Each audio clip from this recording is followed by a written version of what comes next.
I'm going back to Sydney next week, which means I won't be seeing my family again for the next few months.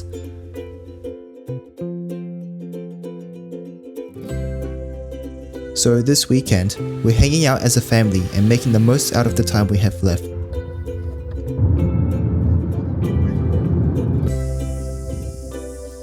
I've always liked going on weird road trips like this since I was a kid, and now that I've grown up, these moments feel more precious than ever before.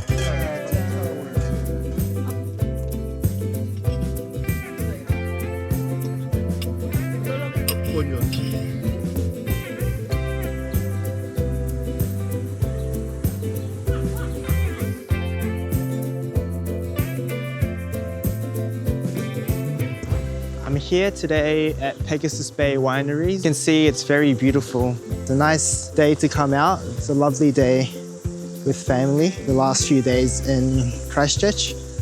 I'll be going back to Sydney on Wednesday and for I don't know how long, but I think this is a nice way to spend time with the family and create some good memories.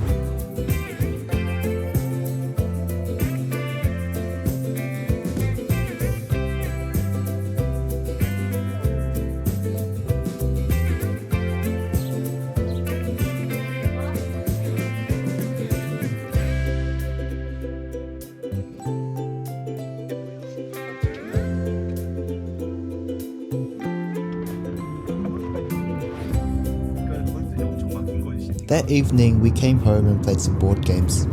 My dad has a keen interest in board games, and we've been playing them ever since we were young.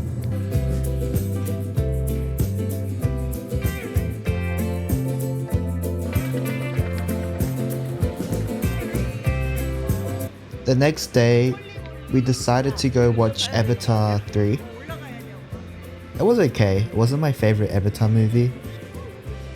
I can see why people say it's repetitive. It's a bit of an eye candy movie.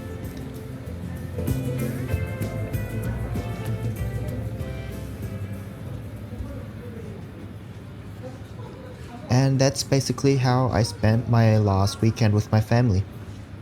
I saw a restaurant there called The Diversity, which is pretty funny considering the fact that we live in Christchurch. We then went to a place called Little Hai, which is like a whole bunch of restaurants in one place, and we stuffed our faces before going back home.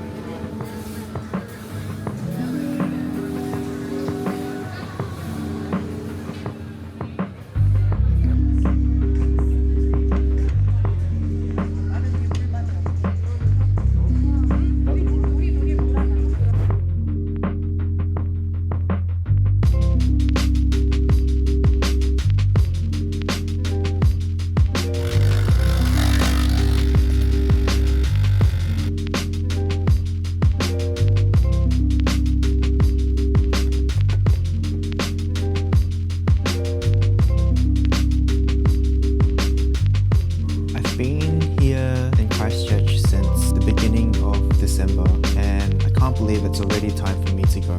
It's always a tad emotional when I leave, but eventually I get used to the new life over in Sydney. I'm able to keep going. I do feel like when I'm home, although it's more comfortable, I feel like sometimes it can get a bit too comfortable. And I get a bit lazy, and not only that, there's a mental block. I call it a mental block because I have my own plans and my family, everyone else have their own plans. Sometimes it collides and it's kind of hard for me to organize and do my own things. However, when I'm back in Sydney, since I'm by myself, I'm able to plan my own day at my own pace and do whatever I want to during the day. So I end up being a lot more productive when I'm over there. And that's one of the main reasons I'm going back even though I've graduated already.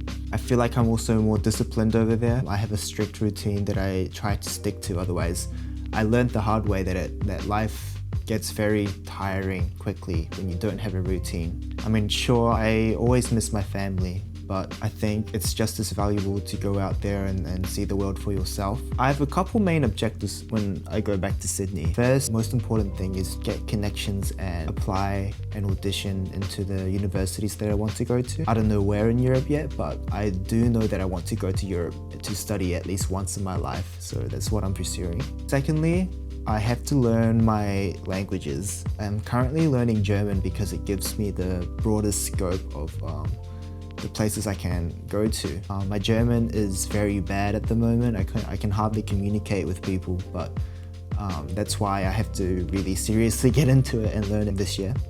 And lastly, it's a bit of a closure moment for me. I've been studying in Sydney since 2022.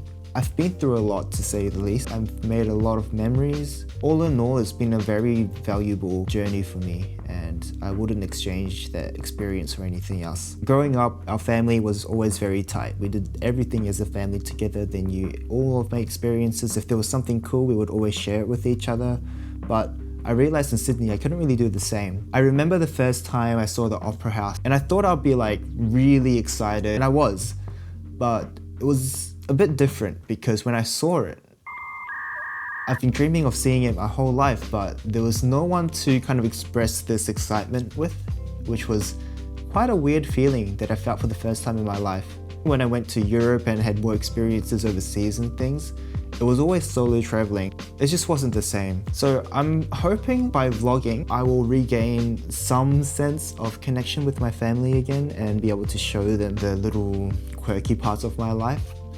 I think if you're also in a similar position to where I am and at a crossroad of some sort, it might be interesting to follow along to see where my life leads.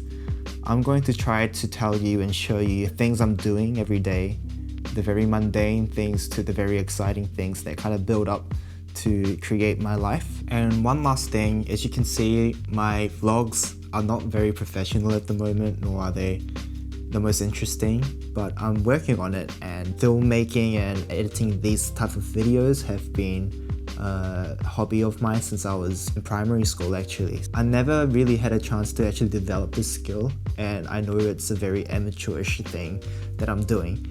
However, I'm excited about it, and I think as long as I have a passion for it, it will also improve. Hopefully, you guys will see in the coming weeks that the quality gets just a little bit better every single week. So I hope you guys have enjoyed the little update, and I'll see you on the next one.